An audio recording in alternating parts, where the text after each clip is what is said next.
नमस्कार, मी प्रियंका पाटील शेळके आपलं सर्वांचं सहर्ष स्वागत करते। सध्या नवरात्रीचा उत्सव सुरू आहे, नवदुर्गाचा उत्सव सुरू आहे, आदिशक्तीचा जागर आपण करतोय आणि आपल्यातलीच अशा काही आदिशक्ती असतात ज्यांचा जागर करणं आणि त्यांचा संघर्ष जाणून घेणं फार महत्त्वाचं असतं।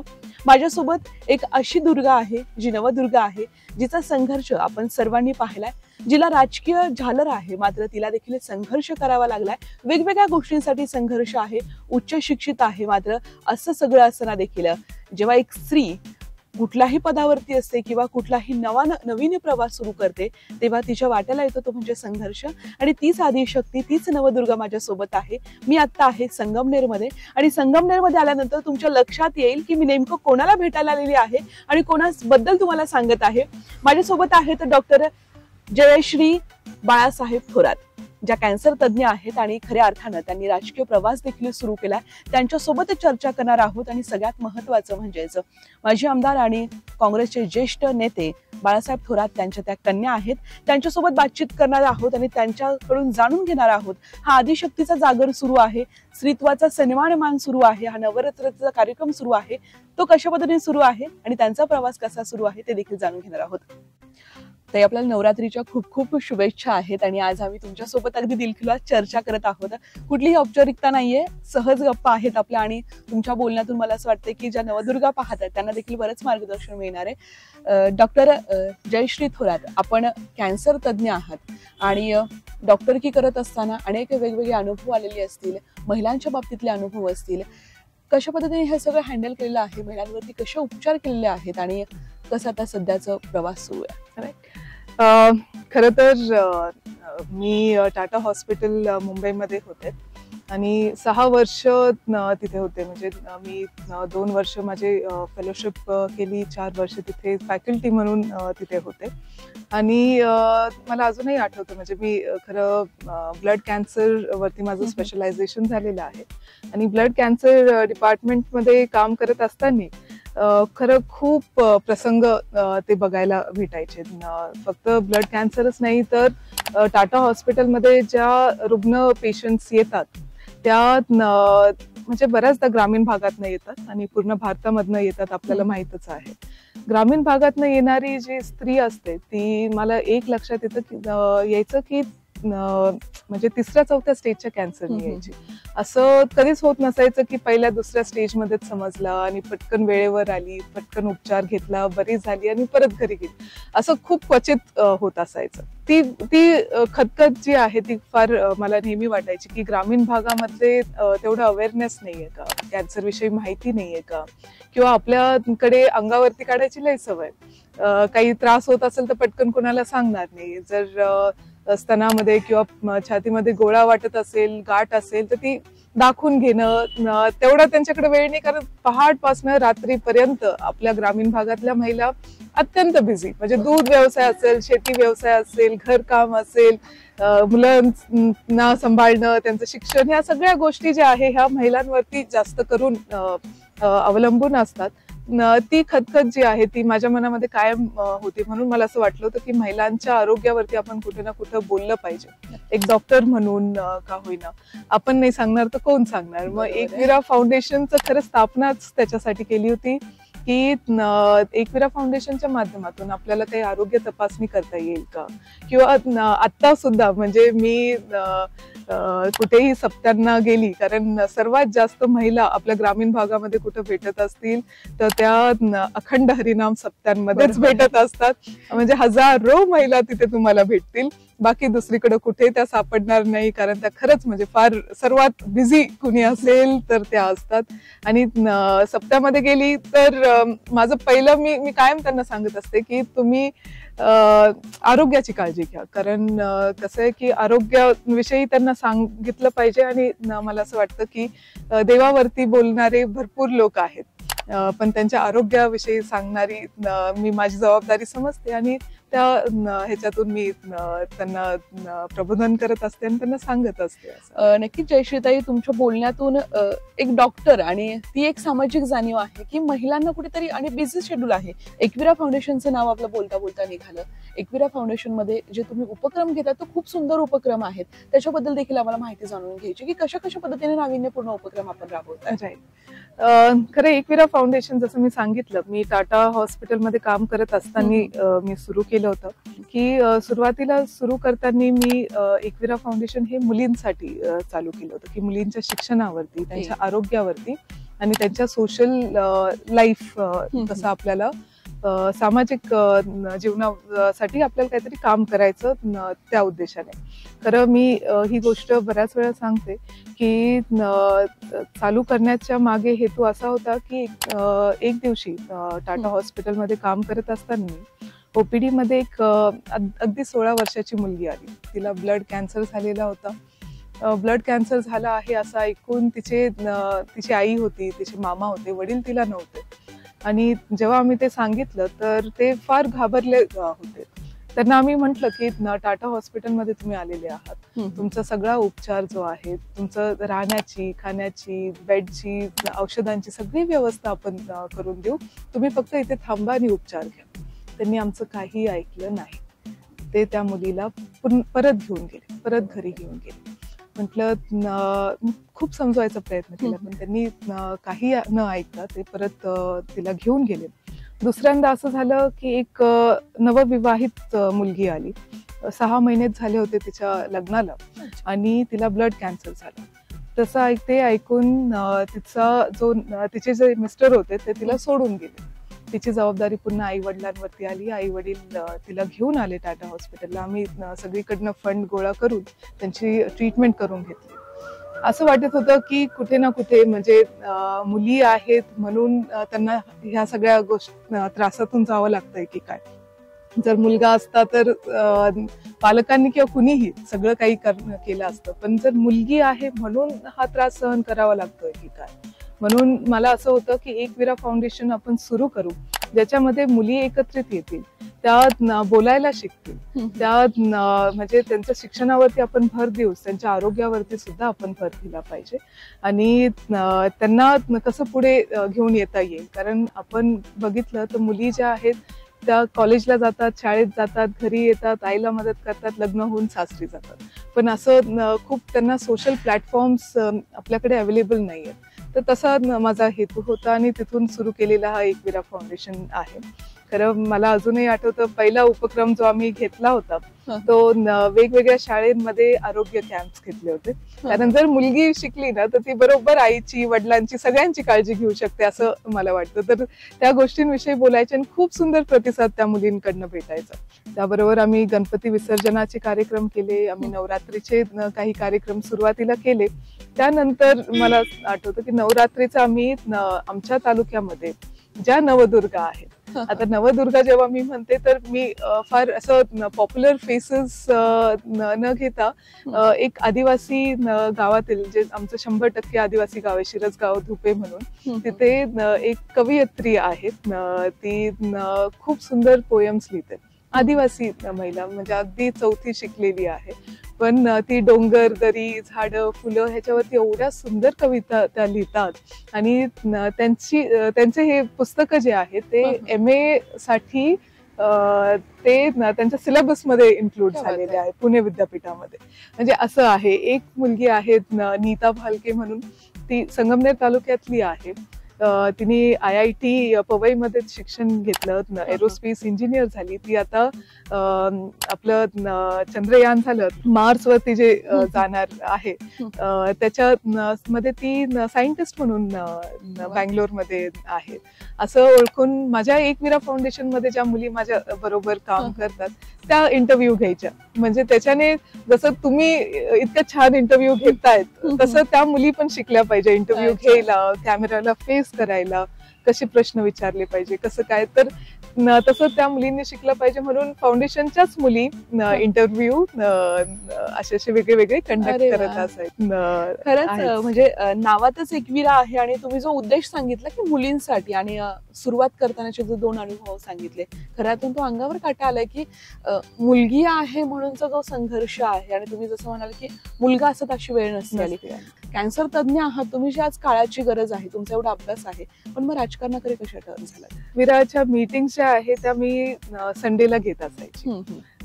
मग Monday to Saturday half day OPD पर्यंत टाटामध्ये काम करायचं. मग 4 वाजताची ट्रेन असते राजधानी एक्सप्रेस, ती घ्यायची, नाशिकला उतरायचं, संगमनेरला यायचं आणि रविवारी सकाळी माझ्या एकविराच्या मुलींबरोबर बसून पुढचं प्लॅनिंग मी करत असायची. काय प्रोग्राम्स करायचे, काय काम करायचंय, कसं आरोग्य शिबिर घ्यायचंय, कुठे काही अजून असेल तर त्या सगळ्या गोष्टी बघायची.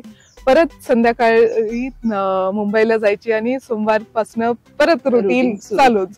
म्हणजे एकही दिवसाचं असं हे नसायचं की कुठं गॅप घेतला, रिलॅक्स झाली असं नसायचं. आणि हे सगळं माझे वडील बघत होते. असं त्यांनी बघितल्यानंतर त्यांनी सहज एक दिवशी मला विचारलं की तुला आवडेल का संगमनेरला यायला. आणि मी थोडीशी म्हणजे लगेचच हो म्हटले किंवा असं झालं नाही.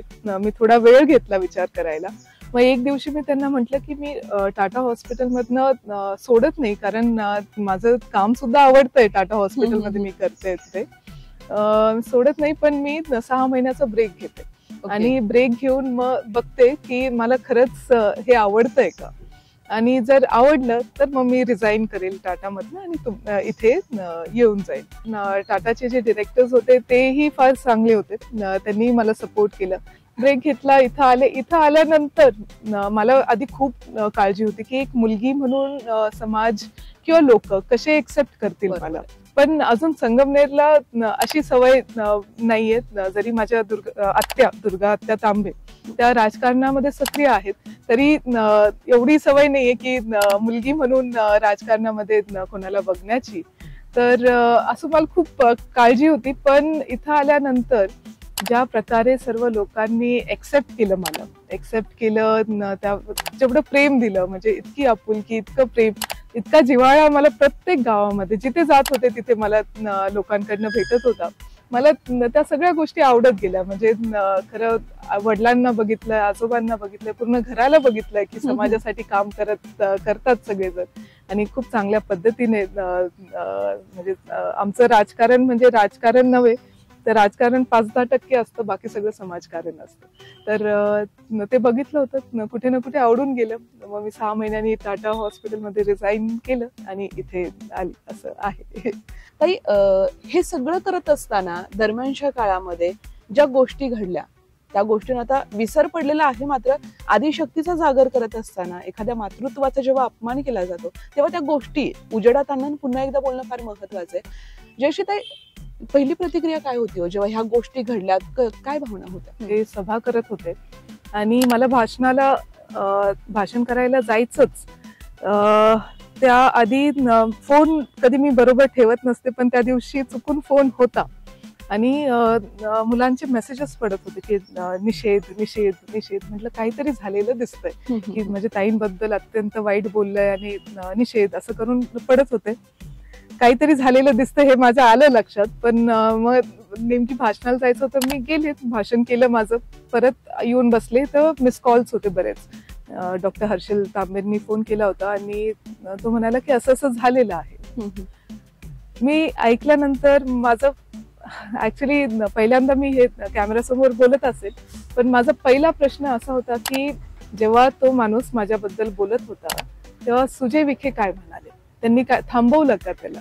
म्हणजे हा माझा पहिला प्रश्न होता. मला अजूनही आठवतं, कारण कधीही आपण राजकारणामध्ये जेव्हा असतो, कार्यकर्ते कसे असतात, जसा नेता असतो बेसिकली, आणि जर कार्यकर्ते कुठं वेगळ्या डिरेक्शननी चालत असतील तर नेत्याचं काम असतं की नाही त्याला परत घेऊन येणं किंवा त्याला समज देणं की असं करू नका, असं बोलू नका. मला असं वाटतं की कितीही आमच्यामध्ये पटत नसेल, भांडण असेल, पण असं काही घडत असेल तर मला असं वाटतं की कुणीही तिथं असला तर त्यांनी थांबवलं पाहिजे. हे ह्या मताची मी आहे आणि माझा तोच पहिला प्रश्न होता. तर तसं झालं नव्हतं आणि ते ऐकून मला थोडंसं मी हर्ट झाली होती, कारण मला माहिती मी कशी आहे, मला माहितीये की मी काय आहे, मी कशी आहे आणि सगळ्या गोष्टी. त्याच्यामुळे जो बोलणारा आहे त्याचा शब्द खराब, टोन खराब आपण जसं म्हणतो, तर त्यांचं नाही वाईट वाटलं. पण ओव्हरऑल जे लोक होते तिथं बसलेले, त्यात एकही शहाणा नव्हता का ज्यांनी थांबवायला पाहिजे होतं? जो अध्यक्ष असेल, अध्यक्ष तर ते स्वतःच होते जे बोलत होते, पण जे मेन माणूस तिथे असेल त्यांचं काम होतं की त्यांना थांबवणं, तिथं रोखणं. काही कारण असो, म्हणजे नंतर त्यांनी वेगवेगळे कारण सांगितले, मी इथं नव्हतो, मी फोनवर होतो, मी बाहेर होतो वगैरे वगैरे. त्यात मला पडायचंही नाही, त्यात जायचंही तुम्हाला मी नाही. ब्रेक करते. आता आपण जे 10 दिवस नवरात्रीचे करतोय, 10 दिवस आदिशक्ती करतो, सर्वच आधी सामाजिक असेल, राजकीय असेल, सगळीच मंडळी ज्या आदिशक्तीचं जागर करतात, तेव्हा आपल्यातली जी आदिशक्ती असते, जी स्त्री आहे, जिच्यावर कधी अत्याचार होतो, कधी अशा पद्धतीने अगदी मग तुम्ही राजकारणातला आहात तरी देखील तुमच्यावरती अशा पद्धतीने गलिच्छ बोलण्यात आलं, मग तुम्ही काय करता? हा मनात तुम्हाला हा सवाल उपस्थित राहत असेल आता की मग काय?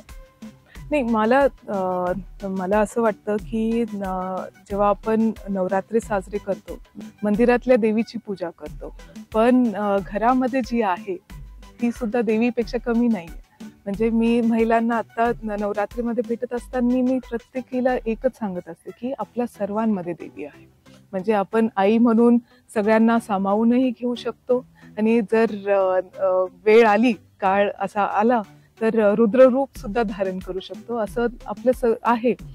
तर कुठे ना कुठे आपल्याला आपण म्हणजे चांगले कायदे जे आहेत ते तर आलेच पाहिजेत गव्हर्नमेंटमध्ये, की महिलांवरती किंवा कोणाही वरती अत्याचार मग ते मानसिक पण असू शकतात, शारीरिक पण असू शकतात. तर मेंटल हॅरॅसमेंट करणारेही तेवढेच मोठे गुन्हेगार आहे जेवढे फिजिकल हॅरॅसमेंट करणारे आहेत. या मताची मी आहे, आणि त्याच्यासाठी कायदे अतिशय स्ट्रॉंग झाले पाहिजे. एक दुसरं, आपल्यामध्ये समाजामध्ये जरा समानतेचा विचार जो आहे, स्त्री पुरुष समानता, जे अजूनही कुठं जास्त दिसत नाही, म्हणजे ते एक्सेप्ट होताना दिसत नाही, म्हणजे थोडा गॅप येतोय का तुम्हाला? असा काही अनुभव येतोय? ऍक्च्युली माझ्या पाठीमागे माझे वडील फार खंबीर आहेत. म्हणजे ते मला म्हणतात ना, तू लढ म्हणा टाईप, ते म्हणतात तू लढ तू, कारण त्यांना असा विश्वास आहे की जर मी लढली ना की तर बाकी मुलींना कुठे ना कुठे इन्स्पिरेशन भेटणार आहे पुढे येण्याचं, राजकारणामध्ये उतरण्याचं. तर मला एवढंच वाटतं की मी लढणार आहे म्हणजे त्या गोष्टीसाठी. जरी मला अनुभव असे फार मी सांगणार नाही किंवा सांगण्याची गरजही नाही. काही ठिकाणी येत असतात, काही ठिकाणी येत नसतात, किंवा फार एक्सेप्टन्स मोठं आहे. एक 5-10% कुठे ना कुठे असतंच की मुलगा राजकारणामध्ये आला पाहिजे. माझा छोटा भाऊ आहे, अमेरिकेवरनं आलाय, तर तो कधी येणार, त्यांनी आलं पाहिजे, सांगणारे भरपूर असतात. पण काही नाही, आपण आपलं सिन्सिअरली काम करत राहणं हे आपल्या हातामध्ये. जयश्रीताईंनी एवढ्या सगळ्या गोष्टी सांगितल्यात. एकच वाक्य मला इथं आठवतं, श्रमलेल्या बापासाठी लेक नारळाचं पाणी आणि लढणाऱ्या लेकीसाठी बाप बुलंद कहाणी. एकदम करेक्ट. ताई, तुम्ही ही सगळी परिस्थिती सांगितली ही विधानसभा निवडणुकीच्या पूर्वीची होती. मात्र जे विरोधक आहेत, जे गलिच्छ राजकारण करणारे मंडळी आहेत, ती तेवढ्यावरती थांबली नाहीये. अगदी काहीच दिवसांपूर्वी तुम्हाला आम्ही अत्यंत आक्रमक होताना पाहिलेलं आहे. एका स्टेजवरनं तुम्ही अत्यंत आक्रमक भूमिकेत ज्या जयश्रीताईंना अत्यंत संयमी, बाळासाहेबांचं जे नेतृत्व आहे त्या नेतृत्वाची छबी तुमच्यामध्ये दिसते, मात्र आक्रमकपणा तुमच्यामध्ये आम्ही बघितला. आणि तुम्ही एक वाक्य म्हणता की आम्ही नथुराम गोडसे.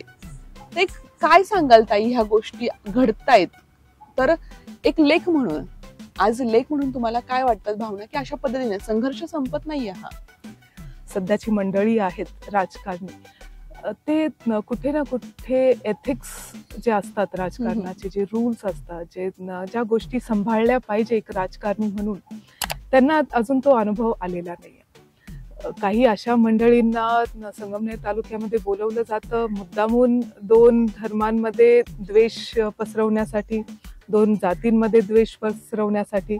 आणि मला एक गोष्टीचं खरं जी गोष्ट खटकते ती आहे की वारकरी संप्रदायाच्या प्लॅटफॉर्मवरती, म्हणजे जिथे जात, धर्म, प्रांत, भाषा ह्या कोणत्याही 4ही गोष्टींना जागा नाही. म्हणजे वारकरी संप्रदायाला किंवा विठ्ठलाला मानणारा कोणता एक धर्म, एक जात, एक प्रदेश, एक भाषेचा माणूस नसतो. तिथं सर्व, म्हणजे जे विठ्ठलाला मानतात, जे माणुसकी धर्माला मानतात ते विठ्ठलाला मानतात, तेच वारीला जातात. आणि वारीची ही प्रथा राहिलेली आहे की सगळ्यांनी एकत्रित पद्धतीने पुढे चाललं पाहिजे. मग तिथे कधी वारीमध्ये तुम्हाला विचारत नाही की तू कोणत्या जातीचा आहेस, तू कोणत्या धर्माचा आहेस, तू कुठून आलायस, कधीच नाही. म्हणजे मी ह्या वेळेस पहिल्यांदा वारीला गेले आणि तिथं मला एक लक्षात आलं की सगळ्यांना माऊली म्हणूनच म्हटलं जातं. चला माऊली, बसता का माऊली, असं. म्हणजे एवढं छान ही जी परंपरा आहे ना, ही महाराष्ट्राची परंपरा. खरं ती महाराष्ट्राची परंपरा काही लोक तोडण्याचा प्रयत्न करतात. म्हणजे जे फॅब्रिकेशन आहे महाराष्ट्राचं, जे महाराष्ट्राची ओळख आहे की हा महाराष्ट्र पुरोगामी विचाराचा महाराष्ट्र आहे, हा महाराष्ट्र शिवाजी महाराजांचा आहे, हा महाराष्ट्र शाहू फुले आंबेडकरांचा आहे, हा महाराष्ट्र छत्रपती संभाजी महाराजांचा आहे. म्हणजे कितीतरी नावं खरं घेता येतील. म्हणजे सावित्रीबाई फुले असतील, अहिल्याबाई होळकर असतील आणि खूप सगळे आहेत. खरं त्यांचा हा महाराष्ट्र आणि त्याची ओळख कोणी पुसण्याचा प्रयत्न जेव्हा करतो आणि नथुराम गोडसेची भाषा बोलतो, जे की आपल्याला माहित आहे की पूर्ण जगाला माहिती आहे की नथुराम गोडसे कोण व्यक्ती आहे आणि काय त्यांनी केलेलं आहे. कुठे ना कुठे गांधी विचाराला मारायचा प्रयत्न करतायत, कुठे ना कुठे म्हणतायत की मी नाही, आम्ही नथुराम गोडसे बनू असं म्हणतायत. तेव्हा हे महाराष्ट्राचं कुठेतरी परंपरा आपल्याला तुटतानी आणि मागे पडतानी खरं दिसते. संतांचा विचार मागे पडून नथुराम म्हणजे नथुरामाची भाषा बोलणारे, म्हणजे मुंह में राम बगल में नथुराम बरोबर, मुंह में राम आणि बगल में नथुराम असं काही गोष्टी घडताना दिसत आहेत. ते फार वाईट आहे. आणि खरंच म्हणजे माझं प्रामाणिक मत आहे की कुणीही राजकारणासाठी ह्या गोष्टींचा वापर नाही केला पाहिजे. तुम्ही झालेत ना आमदार, ठीक आहे, म्हणजे तुमचं अभिनंदनच आहे की तुम्ही जनतेतनं आमदार झालेला आहात. तुमची जबाबदारी आहे की अशा गोष्टी न होऊन देण्याची.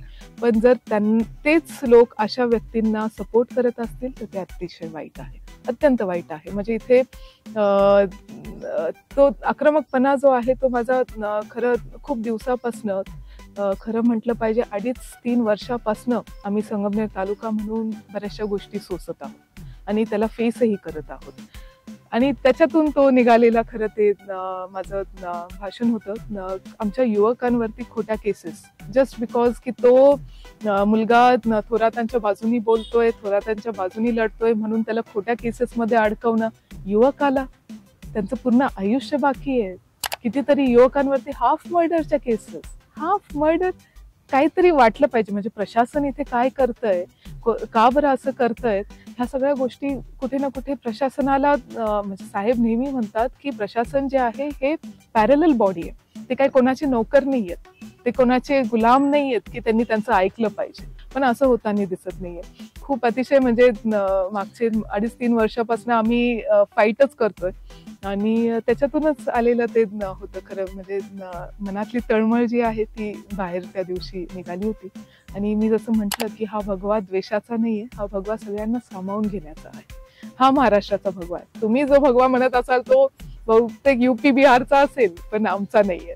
आमचा रामकृष्ण हरीचा भगवा आहे. जय श्रीराम, ठीक आहे, आपण रामाला मानतोच, पण रामकृष्ण हरीचा भगवा आपला आहे, म्हणजे सगळ्यांना सामावून घेण्याचा आहे. असं ज्या पद्धतीनं संगमनेरमध्ये ज्या गोष्टी घडतात, घटना घडतात, थांबायला नाव घेत नाहीयेत. मात्र तुमचा जो दौरा आहे तो तसाच सुरू आहे, जे काम सुरू आहे तसं सुरू आहे. कसं रुटीन आहे सध्या चालू आणि कशा पद्धतीने काम करताय? साहेबांच्या काळामध्ये संगमनेरचं एक चांगल्या न्यूज बाहेर जायच्या. म्हणजे महाराष्ट्रामध्ये कुठेही चांगलं म्हणून बघितलं जायचं. आता कुठेतरी थोड्याशा अशा तशा न्यूज जायला लागल्यात बाहेर. आणि कुठेतरी जो सुसंस्कृतपणा आहे संगमनेरचा तो कुठेतरी मागे पडताना दिसतोय. उलट मला असं वाटतं की आपण देवी शक्तीचा जागर करतोय आणि ती पाठीशी आहे. त्याच्यामुळे आणि देवीने ठरवलंय की जयाला आता सगळं दाखवून द्यायचं आहे. जेव्हा तिचे वडील एकदम भक्कमपणे तिच्या पाठीशी उभे आहेत तेव्हा शिकून घेण्याचा चान्स आहे हे सगळं. म्हणजे एवढा मोठा क्रॅश कोर्स कुणी कोणालाही भेटला नसेल तेवढं मला बघायला भेटतंय. म्हणजे मागच्या 2-2.5 वर्षापासनं मी जे काही म्हणजे महसूल मंत्री ची मुलगी म्हणून इथे राहिलेली आहे. त्यानंतर महाविकास आघाडीचं सरकार पडलं, त्यानंतरचा जो 2.5 वर्षाचा काळ आहे तोही मी बघितला की संगमनेर कसं संघर्ष संगमनेरला करावा लागलेला आहे. त्याच्यानंतर आमदारकीचं इलेक्शनचं सगळ्यांनीच बघितलं की काय करावं लागलं आणि त्याच्यानंतरचा काळ सुद्धा मला बघायला भेटतोय. मला असं वाटतं कुठे ना कुठे देवाची इच्छा आहे की ठीक आहे, बघितलं पाहिजे आणि ह्या संघर्षाच्या काळातूनच आपण पुढे घडत असतो. आक्रमक, मलाही माहित नव्हतं मी एवढी आक्रमक होऊ शकते म्हणून. ती नवीन जे आहे म्हणजे आपला फेज जो आहे तो खरं बघायला भेटतोय आत्ताच्या काळामध्ये. आणि पण त्याच्यामध्ये माझे दौरे जे आहे ते चालू असतात. तुम्हाला माहिती आहे की माझं लहान बाळ आहे, तो आता पुढच्या महिन्यामध्ये 2 वर्षाचा होणार आहे. तर तो 3 महिन्याचा झाला ज्या दिवशी, मला अजूनही आठवतं 7 जानेवारीला तो 3 महिन्याचा झाला आणि 7 जानेवारीपासून मी बाहेर पडली. ते सगळे कामं बघून, त्याला सांभाळून सगळ्या गोष्टी ज्या आहेत त्या हँडल करत होते. इलेक्शन्स होते, लोकसभा झाली, विधानसभा झाली, सगळ्याच गोष्टी कराव्या लागल्या. पण तोही खरं माझ्यासारखं शांत आणि संयमी आहे किंवा त्याच्या आजोबांसारखं शांत आणि संयमी आहे. त्याच्यामुळे आणि माझ्या आईचा फार मोठा सपोर्ट आहे त्याला सांभाळण्याच्या मागे. माझी आई असली की मला काही टेन्शन नसतं, तो तिच्याकडे इतका छान राहतो. आणि मग माझे दौरे जे आहे ते सकाळपासनं रात्री कितीही वाजतात परत यायला, असे दौरे चालू होतात. हे सगळं करत असताना पुढचं व्हिजन काय आहे? संगमनेरकरांसाठी काय काम उभं करायचंय? कारण की पराभव झाला तिथं संपलेलं नाहीये, उलट नवीन सुरू झालंय. तुम्ही म्हणाल की अभ्यास सुरू झालाय सगळ्या गोष्टींचा, आता नवीन काय पेरायचं? आणि एक नवी पिढी आहे तुमची, ही तिसरी पिढी आता राजकारणात येते तुमच्या रूपाने. नवीन व्हिजन काय घेऊन चाललंय? संगमनेर तालुका हा दुष्काळग्रस्त तालुका आहे. म्हणजे आमचा तालुका जो आहे हा रेन शॅडो झोन मध्ये येतो. रेन शॅडो झोन मध्ये आल्यामुळे इथे पावसाचं प्रमाण खूप कमी. म्हणजे अकोल्याला, नाशिकला पाऊस पडेल, पण इथे जो आहे तो माउंटेन्स असल्यामुळे आसपास तेवढा पाऊस पडत नाही. त्याच्यामुळे दुष्काळग्रस्त असा तालुका आहे. त्याच्यामुळे माझ्या आजोबांपासनं जे काही म्हणजे तालुक्यासाठी काम करायचं ठरलं, ते पहिलं सर्वात मूलभूत प्रश्न होता तो पाण्याचा. म्हणजे निळवंड्याचं जे माझ्या आजोबांचं स्वप्न होतं ते साहेबांनी पूर्ण केलं. हे सगळ्यांना माहित आहे, उद्घाटन कुणीही केलं असो ते साहेबांनी पूर्ण केलं हे आपल्या सगळ्यांना माहित आहे, बच्च्याला माहित आहे. ते निळवंड्याचं पाणी तर आलेलं आहे, पाट झालेले आहे, पण त्या पाटामधनं प्रत्येक गावापर्यंत किंवा वाडी वस्तीपर्यंत पाणी पोहोचवणं ही खूप मोठी जबाबदारी खरं आहे. आणि ह्या काळामध्ये आमदारकी असो किंवा नसो, ही आमची जबाबदारी म्हणून आम्ही पार पाडत असतो. म्हणजे माझे आजोबा फक्त 1.5 वर्ष आमदार होते, पण त्यांनी असं नाही बघितलं की मी आमदार नाही तर मी जनकल्याणाचे कामं करणार नाही किंवा मी पाण्याचे कामं करणार नाही. त्यांनी त्या काळी म्हणजे 1972 मध्ये जेव्हा दुष्काळ पडला होता, तेव्हा रोजगार हमीमध्ये त्यांनी कारखान्याच्या मदतीने भोजापूर चारीचं काम केलं होतं. म्हणजे जी चारी, ज्या चारीने, म्हणजे तो अतिशय आमचा दुष्काळग्रस्त भाग आहे आणि तिथे भोजापूर चारीचं काम त्यांनी केलं होतं. 80 लाख रुपये त्या काळचे त्यांनी तेव्हा हे केले घालून ते काम करून घेतलं, स्वतः तिथे उभा राहून ते केलं होतं असं. म्हणजे आणि साहेबांच्या मदतीने त्या नंतर ते काम पुढे चांगल्या पद्धतीने झालं. तरीही जरी चारी प्रत्येक, म्हणजे निळवंड्याचं पात असो, भोजापूरची चारी असो, ह्या सगळ्या गोष्टी ज्या आहेत त्या आमच्या तालुक्याला भागत नाही. कारण हा तालुका जो आहे हा भारताच्या नकाशासारखा आहे. म्हणजे इथं डोंगरही आहे, दरी पण आहे, नदी पण आहे, आमचं पठार खडखळ भाग पण आहे आणि इकडे दुष्काळी राजस्थान सारखा आमचा पट्टा सुद्धा आहे. असा म्हणजे पूर्ण तालुका आहे. त्याच्यामुळे काम करायला खूप मोठा स्कोप खरं आहे. म्हणजे प्रत्येक दारापर्यंत पाणी पोहोचणं हे पुढच्या काळामध्ये आमदारकी असो किंवा नसो आम्हाला करणंच आहे. साहेबांच्या मार्गदर्शनाखाली आम्ही ते करतच आहोत. दुसरं आहे की तालुक्यामधल्या ज्या महिला आहेत त्या म्हणजे आमच्याकडे दूध व्यवसाय हा सर्वात मोठा व्यवसाय आहे. त्याच्यामध्ये महिलांचंच सर्वात जास्त योगदान असतं. सकाळ पहाटपासून रात्रीपर्यंत त्याच बघत असतात. त्यामुळे त्यांचं एकतर मला असं वाटतं की मी डॉक्टर म्हणून आणि त्यांची लेख म्हणून मी त्यांना कायम असं वाटतं की आरोग्य त्यांचं चांगलं, म्हणजे त्यांच्या घरापर्यंत चांगलं आरोग्य, त्यांचं मुलींचं चांगलं शिक्षण, मुलांचं सुद्धा चांगलं शिक्षण हे झालं पाहिजे, याच्यावरतीही मला काम करायचं. दुसरं आहे की आम्ही काही 5 धोरणं ठरवले होते इलेक्शनच्या काळामध्ये. एक होतं की स्किल डेव्हलपमेंट सेंटर आपल्याला सुरू करायचंय. जे आदिवासी मुलं आहेत, जे आदिवासी असेल किंवा कुणीही मुलं ज्यांना 10वी किंवा 12वी पेक्षा जास्त शिक्षण घेता आलं नाही, त्या मुलांना काही स्किल्स डेव्हलप करून दिले तर त्यांना कुठं नोकरी लागणं, 4 पैसे कमवणं, या सगळ्या गोष्टी मध्ये करता येईल का. महिलांसाठी कौशल्य विकास केंद्र सुरू करायचं आहे. ह्या सगळ्या गोष्टींवरती काम करायचं आहे. आणि बरंचसं म्हणजे मला असं वाटतं की खूप मोठा स्कोप जो आहे तो आहे रोजगार मिळणं.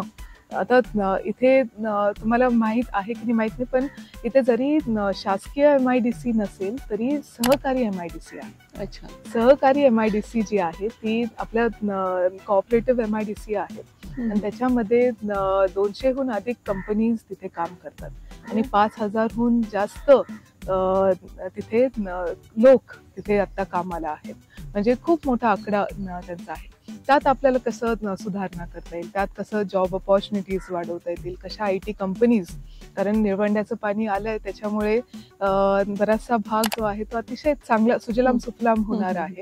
आणि कसं आपल्याला अजून कंपनीजला इकडे इन्व्हाइट करता येईल का. आपले कॉलेजेस इंजिनिअरिंग आहे, तिथे MBA आहे, फार्मसी आहे, मेडिकल आहे, SMBT आहे.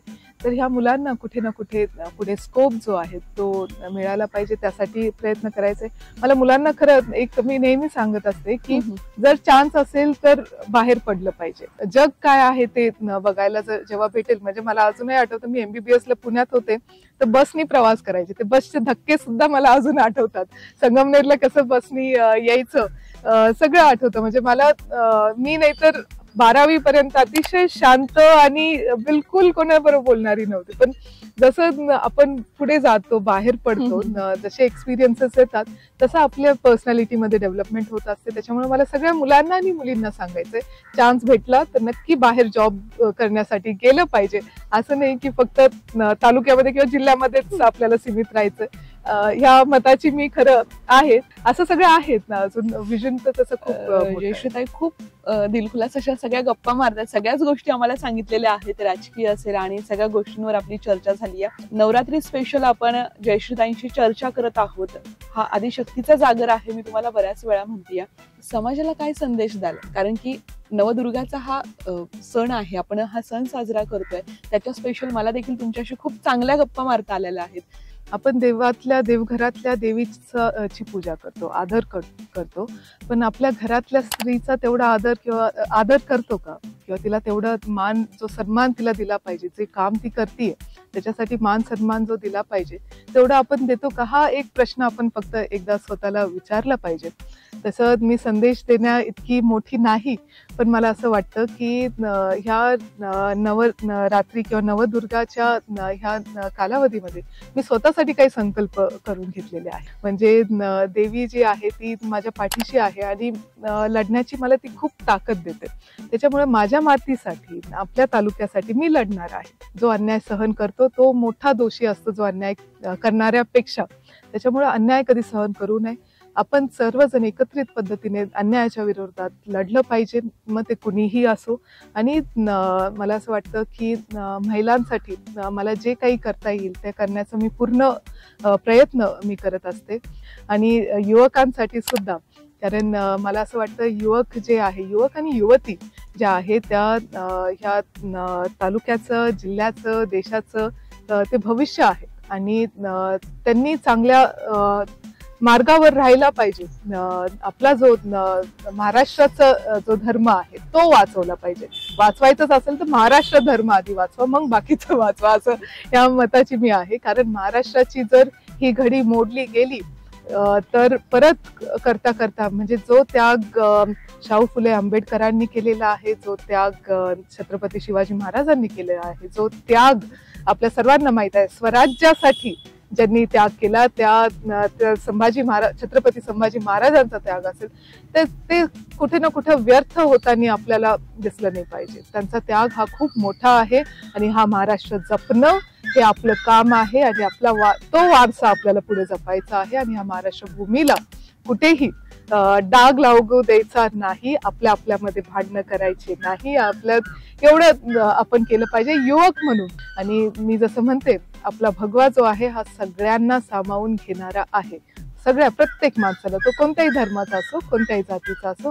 असा हा महाराष्ट्र आपल्या लोकांनी, आपल्या संतांनी, आपल्या छत्रपतींनी घडवलेला आहे. ते सांभाळण्याचं काम ते आपल्या सर्वांचं आहे. एवढंच मला वाटतं, तेवढंच मला मी कन्वे करू. खरंच ताई, खूप खूप धन्यवाद आहेत आपले, कारण की आपण फार वेळ दिला आणि बऱ्याच गोष्टींवरती आपली चर्चा झालेली आहे, दिलखुलास चर्चा झालेली आहे. आणि धर्माच्या नावाखाली जे व्यापारीकरण सुरू आहे आणि ज्या पद्धतीने गोष्टी घडतात त्या थांबल्या पाहिजे, ती तुमची तळमळ आहे आणि ती खरं आता सध्याची गरज आहे. आपले सण उत्सव आपण मोठ्या आनंदाने साजरे करतोय, असे साजरे करत देखील राहू. ताई, तुम्हाला देखील पुन्हा एकदा नवरात्रीच्या खूप साऱ्या शुभेच्छा आणि खूप खूप धन्यवाद आमच्याशी बातचीत केली त्याबद्दल. धन्यवाद. थँक्यू.